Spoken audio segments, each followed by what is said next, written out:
안녕하세요, 시청자 여러분. 아트TV 명인명시를 찾아서 진행을 맡은 박영애입니다. 오늘 아트TV 명인명시를 찾아서 함께 하실 분은 이 시간을 위해서 천천히 오랫동안 기다리셨습니다. 천천히 오랫동안 시집 저자이신 홍진숙 시인님과 함께 하도록 하겠습니다. 시인님 만나서 반갑습니다. 네, 반갑습니다. 네, 오늘 이 시간을 위해서 천천히 오랫동안 기다리셨는데요. 오늘 좀 기분이 어떠신가요? 너무 날씨도 화사하고 풍경이 너무 좋아요. 아, 네, 네, 그래요. 행복합니다. 우리 아트TV 명인명시를 찾아서 시청자분들께 시인님의 간단한 소개와 인사 말씀 부탁드리겠습니다. 네, 인사드립니다. 2014년 11월 첫 등단을 하고 작년에 천천히 오랫동안 첫 시집을 발간했어요. 지금 현재는 대한문협회 서울지회 사무국장을 역임하고 있는 홍진숙 시인입니다. 인사 다시 드립니다. 네, 시인님 오늘 만나서 정말 반갑고요. 네. 우리 지금 주변을 보면 네. 뒤에는 대나무 숲이 있고 앞에는 자기나무 꽃으로 우리를 네. 굉장히 반갑게 맞이하고 네, 있는데요. 너무 오늘 너무 날씨도 좋고 참 좋은 것 같아요. 맞아요. 너무 화창하고 네. 이렇게 멋진 곳이 있는지 몰랐어요. 아, 우리 주변에 우리 행사하실 때 많이 오시는데 시간이 여유가 없기 때문에 둘러보지를 못했죠. 그랬군요. 진짜 이렇게 멋진 곳에서 네. 이렇게 행복한 시간 갖게 해주셔서 감사합니다. 네, 오늘 시인님이 천천히 오랫동안 기다리신 만큼 시인님의 소소한 사항과 또한 작품 세계를 통해서 우리 시청자분들과 또한 독자분들이 유익한 시간이 되었으면 좋겠어요. 네. 시인님께서도 긴장하지 마시고 아주 편안한 마음으로 좀 좋은 이야기 많이 들려주시고 가시길 바라겠습니다. 네. 네. 요즘 시인님 일상생활이 좀 어떠세요? 좀 소소한 일상생활을 좀 간략하게 좀 전해주시면 근황이 어떠신지. 요즘요. 네. 일단 제가 얼마 전에 제가 아직 학교 여름학기 네. 이제 마무리하고 저 졸업을 앞두고 있는데 네. 일단 사실 그 4학년이다 보니 그 네. 과제 자체가 소설 분량에서부터 그 창작 부분에서도 되게 시간을 요하는 게 좀 많았거든요. 아, 그러세요? 네, 거기에 몰두하다 보니 오늘도 벌써 여름이 다 와 있고요. 네. 상당히 좀 충실하지 못하면서도 그래도 간간하게 쓰다 보니 겨우 마무리했어요. 아, 그럼 그래서 지금 공부를 하고 계시는 건가요? 네, 왜 그러냐면 일단은 제가 또 전공하고 싶었던 부분도 있었고 네. 또 시를 쓰다 보면은 정말 제가 쓰고 있는 시가 제대로 쓰고 있는지 어떤 부분적인 그런 어떤 게 좀 그렇잖아요. 그래서 네. 체계적인 어떤 부분에서 좀 공부를 해보고 싶었어요. 아니, 지금 하고 계시는 일이 어떤 일이신가요? 제가 KT 퇴직을 하고 네. 제가 KT 퇴직을 그때 재직 당시에는 제가 이제 마케팅 부서에 근무를 했거든요. 그래서 네. 그 마케팅 부서 업무와 연계되는 일단은 지금 이제 시행에서부터 기획에서부터 이렇게 마케팅과 연결되는 그런 어떤 분양대 뭐 시행, 포괄적인 네. 그런 부분에서 제가 관여하고 있어요. 아, 네. 그래요? 좀 업무적인 게 좀 되게 좀 바쁘죠. 타이트하고. 네. 그럼 시인님께서 좀 이렇게 직장 다니시면서 또 시를 쓰고 계시잖아요. 네네. 근데 가장 요즘에 중점을 많이 두는 일은 그럼 공부하는 쪽에 좀 많이 두고 있나요? 아무래도 그랬던 것 같아요. 왜 그러냐면 그 분량 자체도 사실은 좀 많았고요. 일단 학점 이수를 위해서는 네. 원하는 또 점수를 받아야 되잖아요. 네. 네. 그러다 보니 네, 충실할 수밖에 없었죠. 네. 사실 그 사무실 일 끝나고 집에 와서 제가 잠자는 시간이 한 4시간도 채 안 됐던 것 같아요. 왜냐면 집안일도 해야 되고 하다 보니 그 작업 일이 주로 새벽에 이루어졌거든요. 그러셨구나. 네. 네. 네, 얼마 전에 우리 대한문인협회에서 큰 행사가 있었잖아요. 네, 네. 그 행사에 대해서 좀 간단히 소개 부탁드릴게요. 네, 여름 행사죠. 상당히 좀 비중이 있는 그런 부분인데 네. 특히 이제 신인들 이제 신인 문학상도 있지만은 네. 이제 여름 6월달에 가장 중요한 부분은 이제 짧은 시 아무래도 그런 글짓기 네네. 행사인데 그 제한 50자 안에서 네. 모든 걸 표현하고 이제 함축해서 나타내는 그런 부분에서 거기 발굴되시고 수상되시는 분들은 상당히 굉장히 큰 의미가 있을 것 같아요. 굉장히 열기가 뜨거웠다고 들었는데요. 네. 그렇죠. 뭐 시인님께서도 뭐 짧은 시에 응모를 하셨었나요? 지금 좀 말씀드리기 좀 부끄럽지만 좀 네. 했었는데 지금 사실 제가 너무 충실하지 못하다 보니 네. 예선에도 못 갔어요. 예선에도 못 아, 갔어요. 그러셨구나. 네, 예선에도 못 갔고 이거는 네. 제가 서울제 우리 회원들한테는 응모를 안 했다고 얘기했는데 여기서는 제가 아, 그러셨어요? 상당히 어. 그 엄정한 심사를 하시는 거기 때문에 네. 네, 거기에 진짜 대상과 금상 우리 서울지에서 나왔잖아요. 아, 네, 축하드려요. 정말 그 분들 대단하신 분. 우리 김영 강사님 같은 경우에는 순 우리말에서도 대상을 받으셔서 아. 정말 큰 감동이었죠. 그러니까 서울지에서 그러니까 대상과 금상을 수상하셨잖아요. 네. 정말로 지혜에 네. 있어서는 영광스러운 영광. 자리잖아요. 네네. 또 반면에 시인님께서는 네. 참 예선 통과를 안 하셨다고 이제 공개적으로 말씀을 하셨는데 네. 또 그런 거 좀 부끄러운 거는 아니라고 생각을 해요. 아, 그렇죠. 그쵸? 네. 왜 그러냐면 참여의 의미가 있는 거고 네.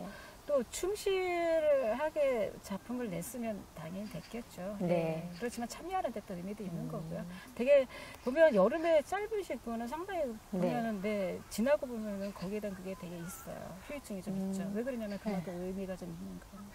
굉장히 많은 분들이 참여를 하셨었잖아요. 네, 그렇죠? 상당히 저도 많이 들었고 우리 서울지에서도 거의 다 참여한 걸로 알고 있거든요. 참 대단했어요. 금상과 대상 역시 저력이 좀 있었다고 그러죠. 그럼 내년에도 또 참여하실 전 거잖아요. 해마다 할 겁니다. 그렇죠. 내년에는 좀 좋은 소식으로 네, 네. 그렇죠. 저는 충실하게 내년에는 할 겁니다. 함께하면 좋을 것 같아요. 예. 시인님 생각으로는 또 이렇게 짧은 시, 우리가 일반 장시도 있고 일반적인 보통적인 시도 있지만 짧은 시는 아까 말씀드린 데 50제 이내잖아요. 그렇죠. 그 짧은 시의 묘미는 뭐라고 생각하세요? 그 나타내고자 하는 거를 아무래도 그죠. 예, 그 50자 이내 다 표현한다는 게 사실 참 간단하진 않지만은 네. 그래서 더 짧은 시에 대한 의미가 큰 것 같고요. 네. 그 어떤 함축의 의미겠죠. 네. 네, 은유를 다 갖춰야 되는 거고. 네. 또 이번에도 주제가 통일이었기 때문에 네. 더 남다른 의미가 네. 있지 않았을까 하는 그렇죠. 생각도 들어요. 지금 그래서. 어떤 시대적으로 우리나라에서도 지금 보면 적극적으로 남과 북이 지금 네. 네, 화해 모드로 들어가는 시점에서 되게 적절하게 그 시제를 잘 선정해 주셨다고 봐요. 네. 아무튼 다음에는 더 좋은 소식으로 함께할 수 있으면 좋겠고요. 네. 시인님께서 대한문인협회와 네. 또 많은 이게 협회들이 많이 있잖아요. 네, 네. 근데 우리 대한문인협회 인연이 어떻게 되었는지 궁금하거든요. 제가 사실은 좀 시를 그냥 습작시로 쓰면서 시 네. 쓰는 작업은 되게 제가 오래전부터 하고 있었거든요. 네. 그러다 보니 이제 시를 좋아하는 어떤 이제 문학회에 됐고 거기 계기에서 활동을 하는 분이 이제 우리 여기 대한문인협회 이제 선배 시인으로 이미 등단하셔서 활동하셨던 시인님이 계셨어요. 네. 그래서 자연적으로 인연이 됐고 예비 시인으로 제가 그때 우리 여기 대한문인협회에서 한글 그 행사가 있었어요. 그때 순우리말. 순우리말. 제가 네. 예비 시인으로 가서 참석을 하고 되게 제가 그 분위기에 감동을 많이 받았었고 그래서 빨리 등단을 하고 싶다. 근데 우리 네. 주은규 부이사장님께서 마침 네. 그 창덕궁에서 이제 여름벚꽃 카페 모임이 있었을 때 네. 가서 이제 참여를 하고 인사를 미리 드리고 그 해 11월 달에 등단을 하게 됐죠. 아, 그러셨구나. 네.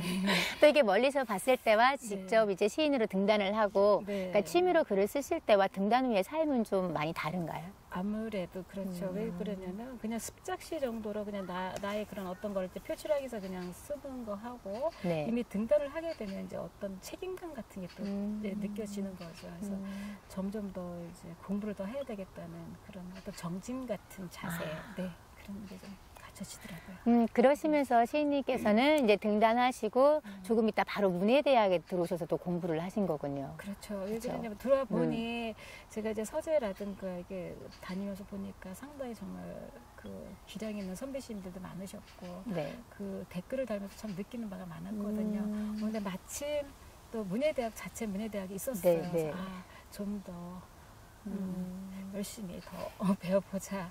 정말 유익하고 많이 도움이 됐죠.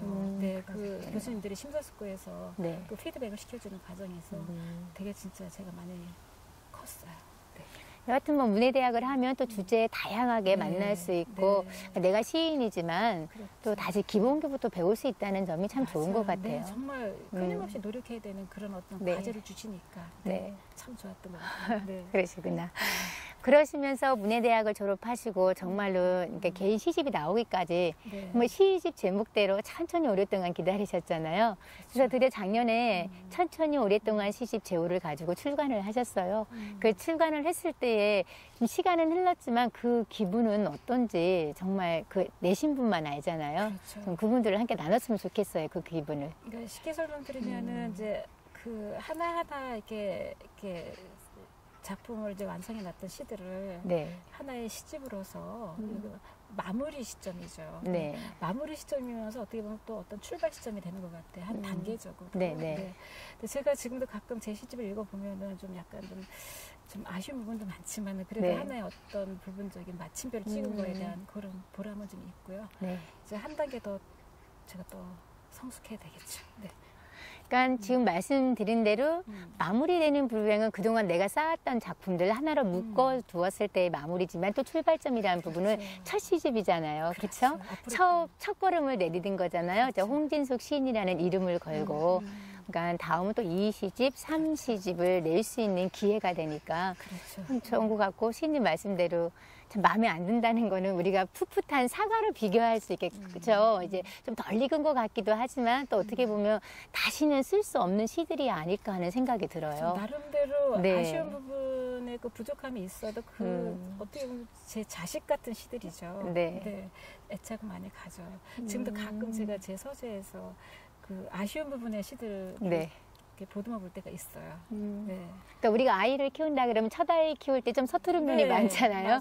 맞아요. 뭐 둘째 아이, 셋째 아이 키울 맞아요. 때는 이제 조금 더 수월은 하겠지만 그렇죠. 그래도 그 열정은 첫 아이만큼은 그렇죠. 못 미치는 것 같다는 애착과, 생각이 그렇죠. 들어요. 거기에 대한 어떤 애착과 그죠. 보람 같은 건 아무래도 첫 시집이 더 비중이 클 것 같아요. 그래서 천천히 오랫동안 제호를 선택을 하셨잖아요. 네. 참 그 시집 제목이 어디에다 갖다 붙여도 쓰고 우리 기억에도 이렇게 평이하면서도 참 오랫동안 기억에 남을 수 있어요.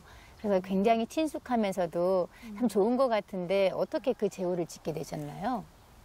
그 사람이 어떻게 보면은 살아간다는 게 앞으로 향해서 걸어가는 거죠. 삶의 여정들이. 네. 근데 여정들을 갈 때 급하게 가는 사람도 있겠지만 저 같은 경우에는 천천히 오랫동안 네, 꾸준히 걸어왔던 것 같아요. 네. 슬플 때나 기쁠 때나 그렇게 또 쓰여졌던 시들이었고요. 그래서 삶의 여정과 같은 네, 그런 부분에서 제가 네, 표현을 한번 해봤어요. 그러니까 진짜. 바쁜 현대인 삶 속에서 좀 천천히 네. 또 나의 글이 오랫동안 사람들한테 네. 기억되면서 음미하면서 그렇죠. 그렇죠. 여유를 갖고 네.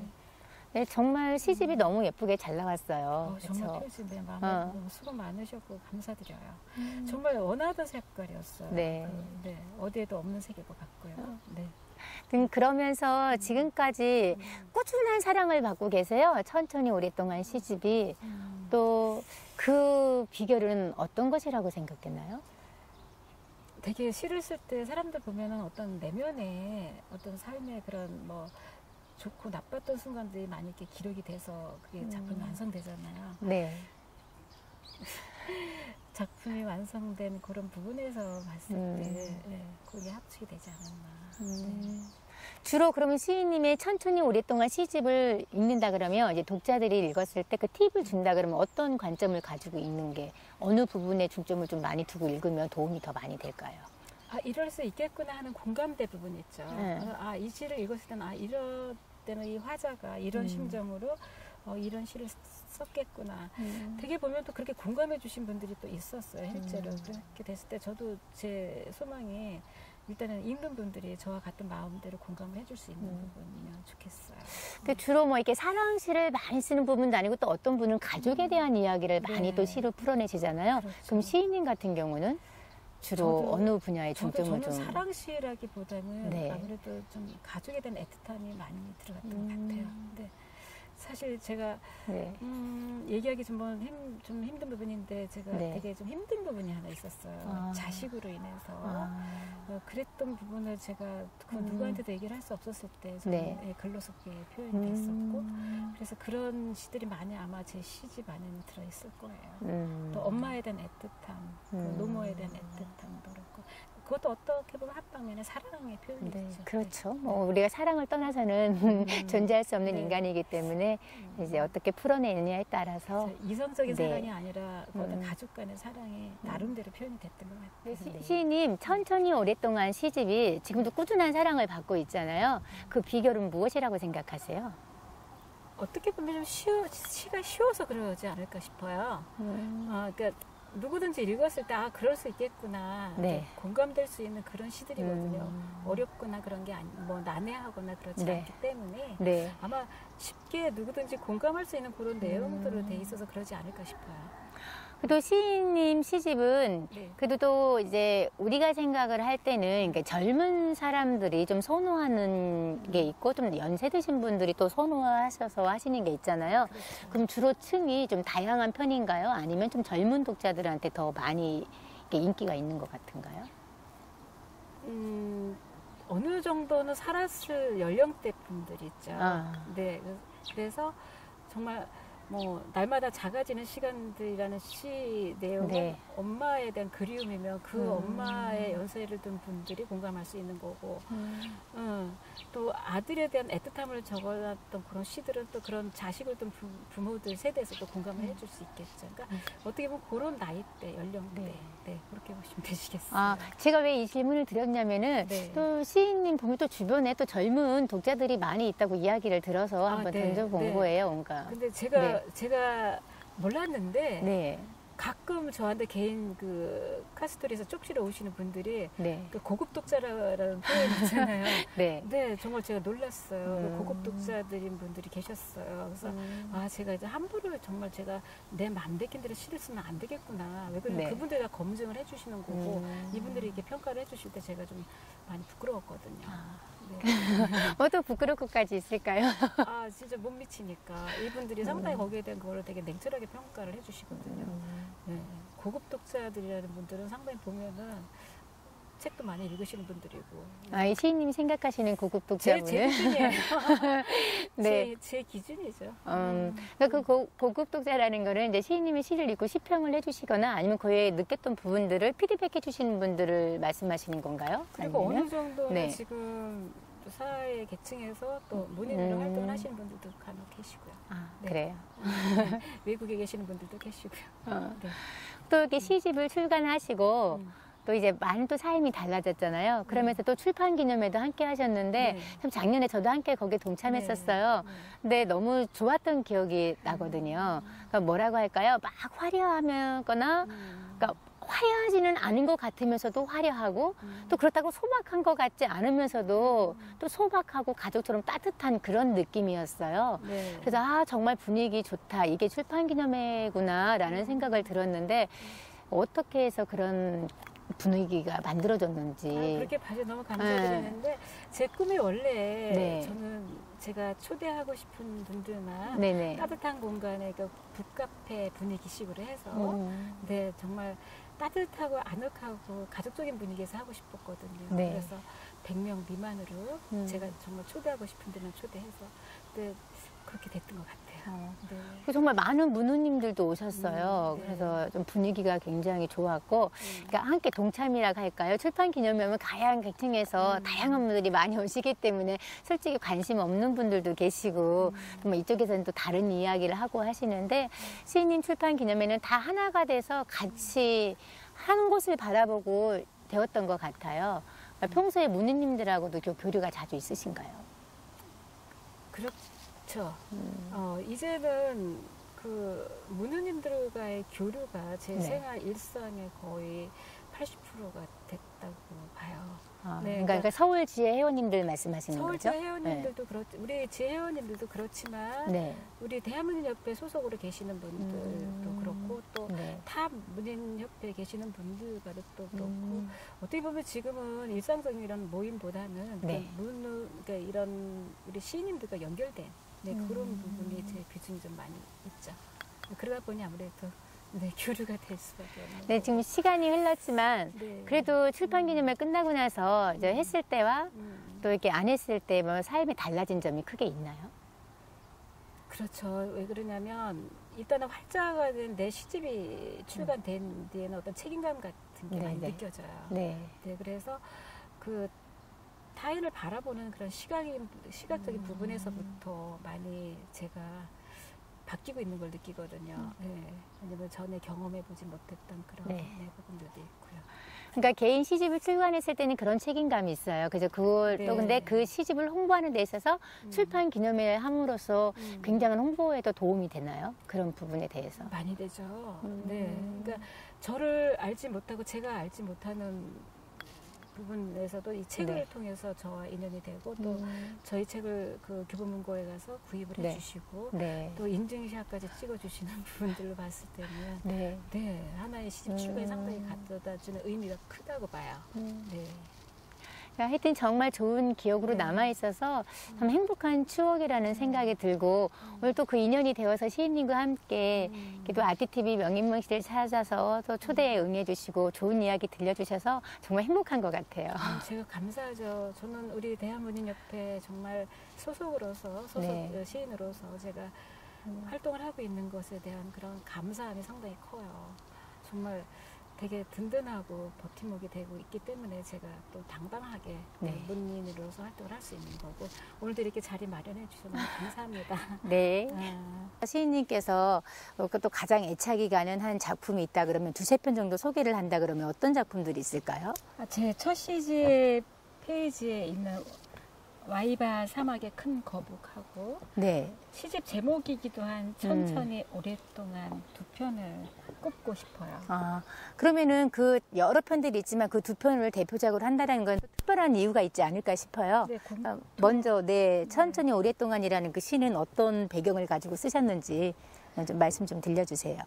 사람이 살아가는 어떤 삶의 여정 네.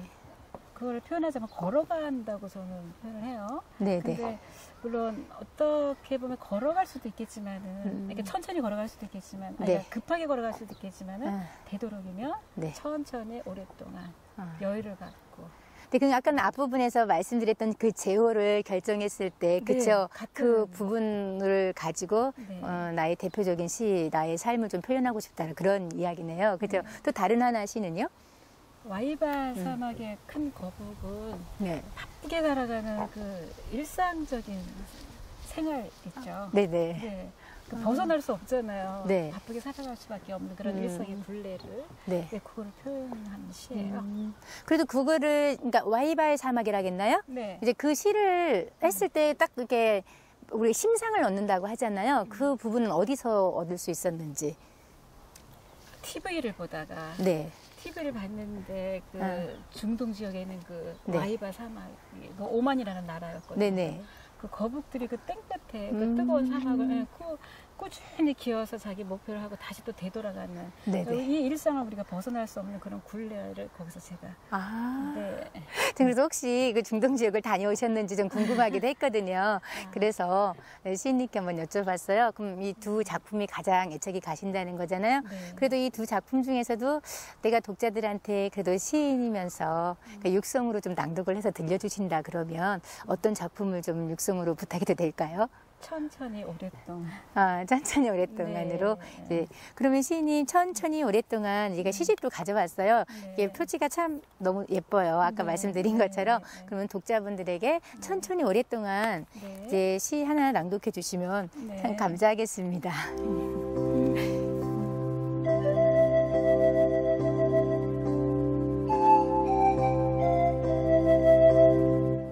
천천히 오랫동안 시낭송 홍진숙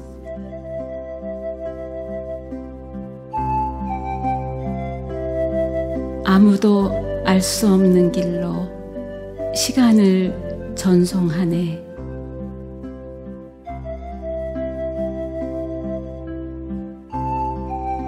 입구가 표시되지 않은 팻말 멈춤도 허락되지 않는 그 길을 따라 걸어가네.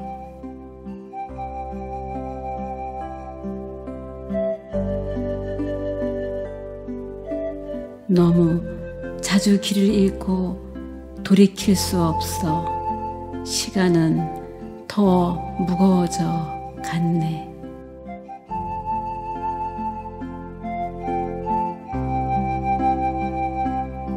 저항할 수 없는 길들은 지금도 침묵하고 이미 잃어버린 길들은 죽어서 다시 새로운 세상이 될까?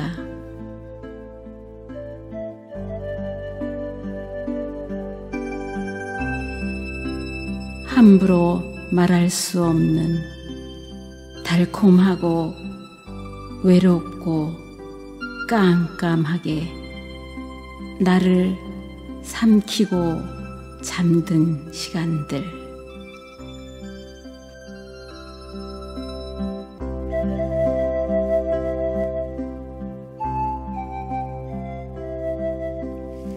네, 시인님 감사합니다. 시인님의 육성으로 듣는 천천히 오랫동안 시를 들으면서 마음이 좀 뭉클하면서 좀 생각하는 시간을 가졌거든요. 이게 평소에도 좀 낭독이나 신앙송에 좀 관심이 있으신가요? 네, 저희 그 학교 과목에 네. 낭송을 하는 그런 부분이 있어요. 네. 그래서 혼자 나름대로 네. 연습은 하는데 네. 뭐 밖으로 좀 이렇게 보일 정도 실력은 아니고요. 네. 혼자 나름대로 낭송하고 있고 어차피 또 시를 쓰다 보면은 결국 네. 또 낭송으로서 그것도 어떤 열매식으로 그렇죠. 네, 완성을 해야 될 부분도 있는 것 같아요. 그런 필요성을 좀 느끼거든요. 네, 또 시인님의 천천히 오랫동안 시집을 보면 낭송한 부분도 많이 들어가 있잖아요. 네. 또 시인으로서 글을 쓰는 것과 또 시낭송으로서 들었을 때 그 느껴지는 시향의 느낌은 감상을 할 때 어떻게 다른가요? 시인님 입장에서 볼 때요. 활자화된 그런 어떤 단어적인 그런 표현하고 네. 그거를 네, 어떤 그 낭송을 통해서 네, 밖으로 그 감정과 그걸 합해서 이렇게 표출해냈을 때는 상당히 다르다는 걸 느끼거든요. 훨씬 더 감동적으로 네, 다가오는 것 같아요. 그러면 이제 시인님 입장에서 본다 그러면은 좀 시인으로서 낭송을 통해서 더 그 시가 빛을 발한다고 느끼는 입장인가요? 아니면은 혹시 또 독자분들이 또 방해가 될 수 있는 요소가 될 수 있다고 생각하시나요? 제 생각에는 네. 시가 끝이라면 낭송은 열매로 보거든요. 네. 네, 그래서 저는 오히려 낭송으로서 더 열매적인 결과를 더 볼 수 있다고 합니다. 그래서 지금 시인님 말씀대로 요즘에는 뭐 글만 잘 써서 되는 게 아니라 또 시인이 뭐 그림도 그리고 또 이렇게 낭송도 하고 뭐 노래도 하고 여러 다양한 분야에서 활동들을 하시잖아요. 또 낭송에 많은 관심이 있다고 하시니까 저도 낭송하는 낭송가 입장에서 또 낭송가로 함께 만나는 것도 괜찮겠다라는 생각을 해보네요. 그렇죠. 네. 네. 낭송이 요즘은 많이 보편화되고 있는 그런 네. 패턴 흐름인 것 같아요. 하여튼 좋은 작품으로 많은 낭송가들한테 또 함께 함으로써 또 시인님의 시가 많이 널리 전파되면 좋은 거니까요. 좋은 작품 많이 집필하시기를 응원하겠습니다. 감사합니다. 네, 이렇게 시인님이 천천히 오랫동안 또 시를 시인님의 육성으로 함께 들었잖아요. 네. 또 이런 또 전자에서 또 시인님의 또 소소한 삶의 이야기를 나눴어요. 그래서 아까 서울지의 사무국장으로 또 일을 하고 계시다고 하셨는데 네. 지금 그러니까 서울지를 먼저 통해서 시화전이 처음 열리게 됐어요. 2018년도에요. 네. 그래서 지금 인천 호수공원에서 시화 전시가 열리고 있는 것으로 아는데 혹시 시인님께서도 시화 전시에 참석하셨나요? 당연하죠. 올해가 한 세 번째 정도인데 북서울 네, 그 꿈의 숲에서 해마다 네. 저희 서울지에서 시화 전시를 하고 있거든요. 굉장히 가보면은 되게 그 분위기 풍경이 이 시화전을 할 수 있는 그런 환경과 맞아요. 아, 지금 북서울 꿈에서는 벌써 세 번째 열리고 그렇죠. 있는 거죠? 그 전부터 그렇죠. 쭉 이어져 있던 그렇죠. 거고요. 네. 그렇죠. 네, 당연히 참여를 했고, 네. 네. 가서 볼 때 참 그 시민들 반응도 괜찮았고, 네, 되게 좀 의미가 컸어요. 그런 게 있었고. 그럼 혹시 시와 전시하면서 또 감동이 있었던 부분이나 아니면 또 가장 기억에 남는 부분들이 그런 일화들이 있으면 좀 하나 소개 좀 해주세요. 네, 올해 네. 올해 저희가 이제 인천 이제 경기제를 보내기 전에 네. 저희가 시화 철수를 이제 한 달 동안 시화 그걸 끝내고 철수를 하는 날이었는데 한 아주머니가 막 다급하게 오셔서 네. 네, 우리 서울대 장영순 시인님이 계세요. 네. 그분이 딸에 대한 그런 애틋한 마음을 표현한 그 딸에게라는 시가 있는데 그 시화 앞에서 막 네. 다급하게 네, 막 사진을 찍고. 아, 시와 철수하는 과정에서. 바로 그 과정이었죠. 막 저희는 막 이걸 막 철거해서 막 나르고 있는데 오셔서 이 시와 너무너무 자기가 와서 날마다 와서 감상도 했고 사진도 찍고 되게 좋아했던 시인데 혹시 팔면 안 되겠냐. 네. 그럴 때 저희 상당히 느끼는 감동이 크더라고요. 정말 장영수 시인님은 엄청 감격을 하셨죠. 정말 시를 쓰는 보람을 느끼셨을 것 같아요. 독자들이 정말 같이 공감해 준다는 부분이니까. 정말 그런 거 보면 참 마음이 많이 뿌듯할 것 같아요. 그렇죠? 제가 글을 쓰는 걸 통해서 함께 공감하고 그 부분에 대해서 응원해주고 같이 공감할 수 있다라는 게 참 보람된 일이고 감동적인 일인 것 같아요. 그렇죠. 어떻게 보면 또 책임감도 따르는 거고. 네, 맞습니다. 그렇죠. 말도 굉장히 중요하겠지만 펜끝이 정말 중요하잖아요. 그러니까 글을 쓰는 사람으로서도 글을 가지고 장난을 치면 안 되고 정말 감동을 줄 수 있고 누군가에게 내 글이 위로가 된다라는 거 저는 힘들어서 썼고 그 부분들을 표현을 했잖아요. 그렇죠. 그건 받아들이는 사람의 입장에 따라서 달라지는 거니까 참 한 사람이라도 따뜻한 위로가 된다 그러면 시인은 굉장히 행복할 것 같다는 생각이 들어요. 그게 어떻게 보면 또 시인의 역할일 수도 있죠. 어느 누군가의 위로가 되고 응원이 될 수 있는 그런 시인인데 아마 그분이 같은 처지에 있는 분 같았어요. 거의. 네, 그래서 상당히 거기에 대해서 감동을 느꼈고 애착을 가져서 이 시를 제가 가져오면 안 될까 사고 싶다 이렇게까지 하셨어요. 좀 저기 팔찌 그러셨어요. 저도 그러고 싶었어요. 어제 그랬는데 어제 할 수가 없었죠. 또 경기지를 또 저희가 또 시야를 또 떠나보내야 하는 그런 또 철거 작업 중이었으니까. 그렇구나. 그래서 그분이 꼭 자기 전화번호를 알려주면서 끝나고 난 다음에 꼭 연락을 달라. 좋은 소식으로 함께 연결이 됐으면 좋겠네요. 그렇죠. 또 그 부분이 시발점이 되어서 또 다른 분들도 또 그런 영향을 많이 받을 수 있는 기회가 되길 참 바라네요. 시민과 함께 하는 그런 정말 의미 있는 그런 시와 전시였던 것 같습니다. 시와 전시를 하면서도 우리가 활자로 된 인쇄로 된 책보다 또 시와 그림과 함께 또 가까운 곳에서 전시를 한다는 게 그런 묘미인 것 같아요. 조금 더 가까워질 수 있는 부분들. 되게 어떤 매력적인 부분도 될 수 있을 것 같아요. 한 번 더 다가갈 수 있으니까 독자들 쪽으로. 이렇게 시인과 또 이야기를 나누면서 또 시인님의 시를 보면서 좀 그런 생각을 해봤어요. 체구는 굉장히 작으시잖아요. 지금 시인님이. 그렇지만 그 안에 담긴 열정이 정말 끝없이 넘쳐나고 있다라는 생각이 들어요. 그래서 참 열정적인 시인이구나 이런 생각이 드시는데 또 시인님이 그 열정적인 모습 속에 살아가는 좌우명이 또 있을 것 같아요. 어떠한 긍정적인 생각을 가지고 살아가시기에 또 이렇게 넘치는 열정이 있을까라는 생각이 드는데 인생에 좌우명이 있다면 들려주세요. 좌우명이 있다면 제가 제 시집 끝편에 그 희망이라는 의미의 그 시가 있어요.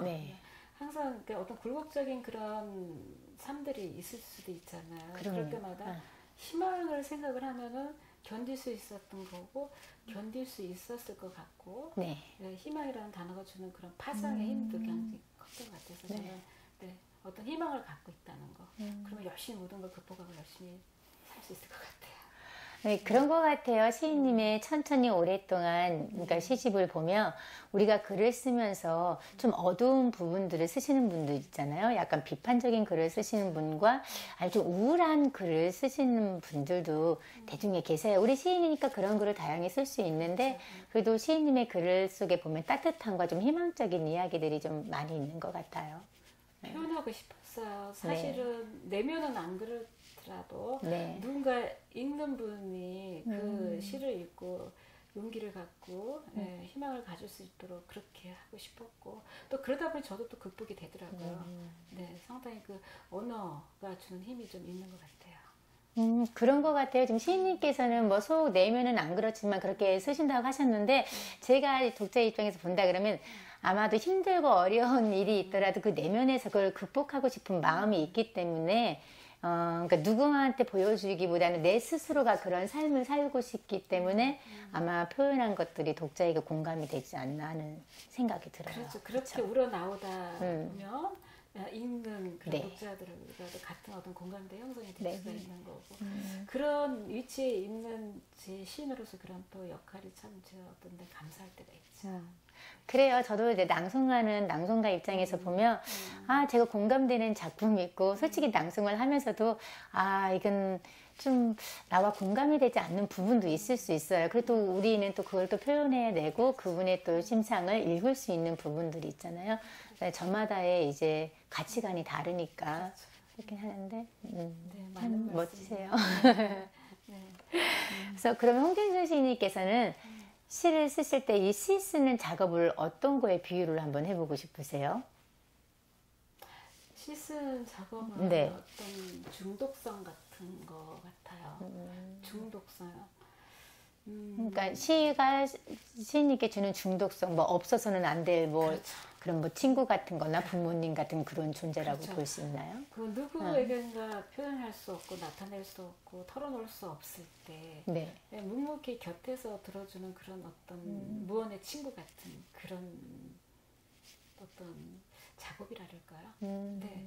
그 혼자서 풀어내다 보면 네. 함께 가고 있다는 생각이 들어요. 왜냐하면 어느새 내가 위안이 돼서 힘을 얻고 용기를 얻고 내가 다 풀어지거든요. 그러니까 지금 시인님 말씀하면서 문득 그런 생각이 들었어요. 우리가 이제 속에 있는 글을 정말 풀어낼 수 있다라는 건 행복이잖아요. 그런데 이제 그거를 혼자만을 내가 썼다 지웠다를 반복할 것이냐, 아니면 그 글을 누군가와 함께 공감을 할 것이냐면 등단을 할 것이냐 안 할 거냐 있고 그런 차이점도 있을 것 같아요. 그렇죠? 네. 등단을 안 하고는 그냥 제가 혼자 글을 쓸 수는 있어요. 충분히. 그지만 다른 사람과 공감할 수 있는 그 여건은 많이 되지가 않잖아요. 근데 이제 등단을 한 다음에는 더 많은 그에 영향을 끼칠 수 있다라는 거죠. 그렇죠. 아무래도 이제 혼자 쓰는 것은 그냥 습작으로서 그냥 간직이 될 뿐이죠. 근데 등단을 함으로써 어떤 구조적으로 같이 또 무능님들 내지는 그죠. 독자들과 만날 수 있는 그런 어떤 서포팅도 받을 수 있고 더 다가갈 수 있는 어떤 체계적인 구조가 돼 있으니까 등단을 하는 게 훨씬 도움이 더 많이 되죠. 왜냐하면 저도 가끔 이제 글을 잘 쓰시는 분들 보면 우리 SNS 상이나 또 개별적으로 이렇게 또 친분이 있는 분들이 요즘은 글을 안 쓰는 분들이 없잖아요. 누구나 한 분 정도는 다 문학을 꿈꾸며 문학 소녀, 소년이 되고 싶은 꿈을 꾸잖아요. 학교 다닐 때는. 근데 살다 보니까 바쁘니까 그 기회를 놓치고 사는데 제가 가끔 추천을 하기 위해서 이제 말씀을 드릴 때 뭐 굳이 등단을 해야 되냐 그냥 이대로 그냥 쓰는 것도 괜찮다라고 하시는 분들도 있고 내가 어떻게 등단을 해 이렇게 용기 없이 주저하시는 분들도 있는데 먼저 등단하신 선배로서 좀 그분들한테 좀 해주실 말씀이 있다면 어떤 부분들이 있을까요? 제 생각에는 혼자 작업을 하고 혼자 그 과정을 갖고 있는 것보다는 등단의 과정을 거쳐서 정식 문인으로서 함께 그 자기 기량과 자기 시들을 발표하고 평가받고 같이 교류하고 나누는 게 훨씬 더 도움이 되고 또 많은 또 성장도 할 수 있다고 봅니다. 시인님의 경험을 비춰봤을 때 어떤 속속감이 있게 활동을 하는 그 배경도 상당히 중요할 것 같아요. 또 시인님께서는 되게 열정이 많다고 그러셨고 우리 이야기할 때 그 공부도 좀 많이 문학에 대한 공부 또 창작에 대한 공부에 열정이 끈을 놓지 않잖아요. 또 요 근래에 또 글을 쓰시기 위해서 따님과 함께 또 인도 여행을 하셨다고 제가 들었어요. 좀 그 이야기가 굉장히 좀 궁금하거든요. 좀 간단히 들려주시면 감사하겠습니다. 누구나 부모 입장에서는 자식들한테 아무리 잘해도 항상 어떤 한 부분에 대한 죄책감은 있어요. 근데 저는 제가 KT 근무를 할 때 참 그 KT 자체가 일이 많아요. 본의 아니게 아이를 상당히 많이 방치를 해놨었죠. 근데 어느 날 보니까 아이가 벌써 커 있는 거죠. 그러니까 어떻게 보면 다 누구나 그런 과정을 겪을 수 있지만 나름대로 전 참 크게 죄책감이 컸어요. 그래서 얘가 결혼을 해서 이제 독립을 하기 전에 얘랑 한번 여행을 하면서 숙제를 하고 싶었던 어떤 숙제 같은 부분이었거든요. 근데 인도라는 나라를 택한 거는 왜 그랬냐면 인도라는 나라가 주는 그게 상당히 다양성이 많아요. 근데 그 나라는 이렇게 뭐 몇몇 그 대도시를 빼놓고는 거의가 보면은 상당히 좀 낙후돼 있어요. 대륙적인 그런 나라임에도. 그 사람들 상당히 검소하고 욕심이 없어요. 그러니까 오늘 원하는 거 다 성취했으면 내일을 걱정 안 해요. 네, 그냥 오늘 일은 오늘 일만. 내가 행복해하고 오늘로서 만족해해요. 네. 일단 내가 오늘 맥주 5캔을 내가 얻었으면은 내일 네. 생각 안 하는 걸 오늘 너무너무 해피하게 그냥 잠드는 거예요. 그런 근성을 갖고 있는 그분들의 그런 거를 보면서 우리가 너무 앞만 보고 치열하게 살아가지는 않았나, 여러 가지 그런 부분을 많이 좀, 특히 바라나시 같은 그 겐지스강 쪽에 가보면 네. 삶과 죽음이 같이 공존하거든요. 네, 그런 것도 한번 보면서 느끼고 싶었고 하여튼 유익했어요. 여러모로. 그러니까 인도 여행을 하면서 그러니까 따님에 대한 뭐 죄책감이라고 말씀을 하시는데 그 부분은 이제 딸이 한 명이죠? 네. 자녀분이 한 명이신가요, 그러면은? 아니, 아들 하나 딸 하나 있는데 유독 그 딸아이한테 제가 많이 소홀했었어요. 아, 따님이 첫째예요? 네, 첫째였기 때문에 시행착오가 좀 많았고 그땐 저도 그렇게 애기 같았나 봐요. 그래서 아이 육아 부분에서 소홀했던 부분이 많으니까 근데 작은 아이 때는 뭔가 그래도 좀 보완이 많이 됐었나 봐요. 그래서 네. 덜한데 큰 아이한테 그렇게 죄책감이 많았죠. 그러니까 어렸을 때 같이 놀아주지 못한 부분들, 그러니까 같이 함께 시간을 보내지 못했던 부분, 그러니까 일에 치여 있어서 아이를 돌볼 겨를이 없었다는 그 미안함이 있는 거죠. 그렇죠. 왜냐하면 그 KT는 그 특수부서가 많아요. 네. 통신 부분에 있어서 네. 그런데 제가 그 큰아이가 어렸을 때는 정말 전형해선 부분이었는데 특수부서였거든요. 네. 그러다 보니까 아이를 돌보지 못해서 머리를 따줄 시간이 없어서 항상 단발머리 헤어밴드를 일을 해줬었어요. 한 번만 제가 머리 따줬으면 그런 후회가 없었는데 나쁜 엄마 이미지를 계속 이랬던 거. 근데 머리 따는 것보다 단발이 더 유지하기 힘들거든요. 솔직히 단발머리가 뽑기도 편하고. 제 생각에는 그냥 단발에는 헤어밴드만 하면 고정이 됐으니까 근데 따는 기술이 이거 보통이 넘었어요. 그래서 저는 한 번도 예쁘게 머리를 따서 학교를 보내지 못했었고 엄마 손이 많이 필요했을 때 방치를 많이 했었고 그게 제가 이번에 썼던 그때의 그거를 풀다 네. 거기에 나와요. 매듭을 풀다. 그러니까 시집에서 읽었던 부분, 딸에 대한 부분들. 소설이에요. 네. 소설의 제목이 그때의 네. 매듭을 풀다예요. 이제 제가 이제 네. 등단을 할 건데 소설로서 네. 등단을 할 계획인데 제목이 네. 그때의 매듭을 풀다. 네.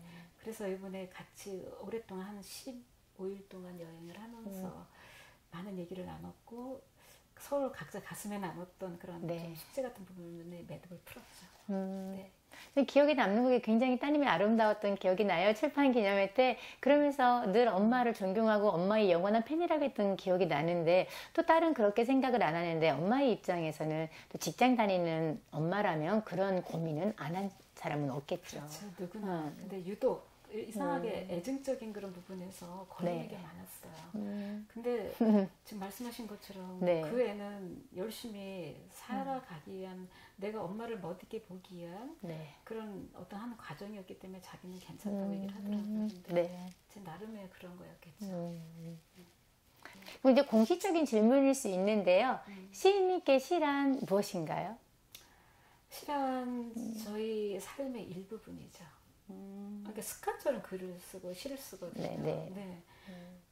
그 어떻게 보면은 그 관계라는 게 있죠. 이 사람의 네. 무수의 어떤 관계, 관계에서 차마 이렇게 표현하지 못하거나 나타내지 못했을 때 저 혼자 글로선 충분히 나타낼 수 있죠. 네. 내 삶의 일부. 그래서 위안이 되고 제가 다시 용기를 얻고 어떤 제 없어서는 안 될 삶의 일부분인 것 같아요. 또 말씀을 들으면서 참 용기 있는 분이라는 생각이 들어요. 왜냐하면 그러니까 글을 쓰다 보면 그러니까 참 자기의 삶을 이렇게 숨기는 경우가 많이 있거든요. 근데 그렇게 하다 보면 참 그 글이 많은 독자에게 공감이 되지는 않는 부분, 몇 편 정도는 공감이 될 수 있겠지만 이론적으로는 자신의 삶을 드러내면서 글을 쓸 수 있다라는 거. 그쵸. 참 그렇죠. 힘든 어떻게 부분이긴 보면은 하지만. 속내를 그렇죠. 그대로 뭐 이제 속된 말을 까발리다 싶고, 네, 그렇죠. 그렇지만은 저는 그래요. 글이라는 건 또 진정성이 있어야 되는 거고, 그렇죠. 또, 어떤 가식적인 표현은 그거는 글이 아니고 죽은 글이겠죠. 정말 진정성으로 가고 솔직하게 다가가는 거. 네. 그래서 같이 슬퍼해 줄 수도 있는 거고, 네, 같이 기뻐해 줄 수도 있는 거고, 그럴 때 진정 살아난다고 봐요. 네, 의미가. 네. 그럼 천천히 오랫동안 제1시집은 그런 글이었다 그러면 네. 네. 이제 제 이 시집을 낼 때는 네. 그런 진정성을 가지고 그대로 쓰기보다는 살짝 그쵸, 그 뜻을 내포하면서 조금 더 생각할 수 있는 그런 글도 괜찮을 것 같아요. 네. 그쵸, 그 부분들이 좀 어렵기는 한데 네. 네, 맞는 말씀이신데 네. 지금 첫 시집은 정말 네. 정신없이 냈죠. 근데 제 있는 그대로를 그렇죠. 그대로 네. 그대로 정말 어떻게 네. 보면 포장도 안 되고 네. 네, 그대로 저기 들켜버린 거죠. 네, 그런데 이제 두 번째 시집은 조금은 좀 성숙되게 조금은 네, 약간 좀 속내를 감추면서도 네, 표현될 수 있는 그런 시집이 되도록 노력하겠습니다. 네, 충분히 그랬을 것 같아요. 그래도 이 일 시집만큼은 그게 딱, 그 기분은 또 다르겠죠. 일 시집과 이 시집의 차이는. 그렇죠. 많이 다르겠죠. 그 누가 그러더라고요. 그 시집을 하나의 네. 자식처럼 표현을 하더라고요. 네. 첫째, 둘째, 셋째 뭐 네. 그렇게 얘기하는데 첫째 아이도 다르고 둘째 아이 다르듯이 아마 그럴 것 같아요. 네, 맞아요. 두 번째 시집도.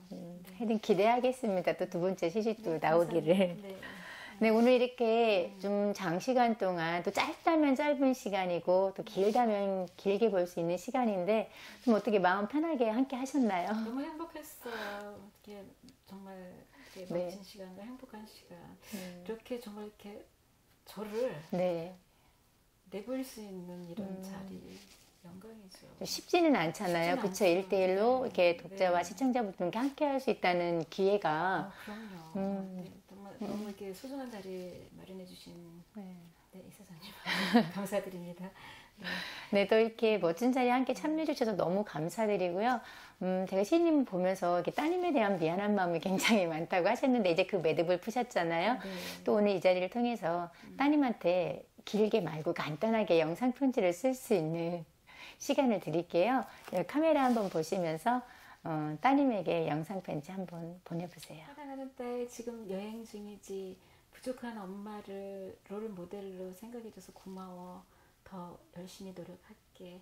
예쁘게 예쁘게 같이 생활하자. 안녕. 따님과 굉장히 친구 같으시네요. 네. 어떻게 보면 이제 저를 많이 보살펴주죠. 그래 든든한 후원자네요. 네. 어느새 그렇게 컸어요. 이렇게도 듣다 보면 남편분도 많이 서운해할 것 같은데 남편분에게도 든든한 후원자잖아요. 남편분이 이게 내조해주지 않으면 솔직히 힘들지 않을까요? 아니 진짜 든든한 외조자예요. 네. 진짜 든든한 외조자고 말없이 묵묵히 옆에서 네. 많이 도와주시는 분이죠. 이 자리 빌어서 고마워요. 사랑해요 한번 하셔야죠. 아, 그런 거 하기 싫은데. 평소에 안 하신다고 들었어요. 그래서 꼭 시키고 싶었어요. 아, 짓궂으세요 우리 사회자님. 사랑해요. 늘 항상 감사합니다. 누구 따님을요? 아니요, 신랑. 네, 오늘 정말 바쁘신데 또 이렇게 아트TV 명인명실을 찾아서 이 귀한 자리에 함께 해주셔서 너무너무 감사드리고요. 또 시인님의 작품 세계와 함께 또 삶의 이야기를 들으면서 참 좋았던 시간이었던 것 같아요. 저도 행복했어요. 네, 너무. 좋은 사람과 함께 할 수 있다는 귀한 시간 너무 행복했고요. 그럼 마지막으로 우리 아트TV 시청자 여러분들께 우리 시인님 인사 말씀 드리면서 마무리하도록 하겠습니다. 은우님들 날씨가 뜨겁습니다. 건강관리 잘 하시고 창작 열심히 하시고 우리 본회 행사 때 반가이 뵙겠습니다. 홍진숙 시인이었습니다. 네, 지금까지 천천히 오랫동안 시집 저자이신 홍진숙 시인님과 아주 유익하고 소중하고 따뜻한 시간이었습니다. 독자들 마음속에 오랫동안 기억되고 싶은 시인님, 따뜻한 시를 쓰고 싶은 홍진숙 시인님 많이 많이 사랑해 주시고 오랫동안 천천히 시집도 많이 사랑해 주시길 바랍니다. 지금까지 홍진숙 시인님과 함께한 아트TV 명인명실을 찾아서 진행을 맡은 박영희였습니다. 감사합니다.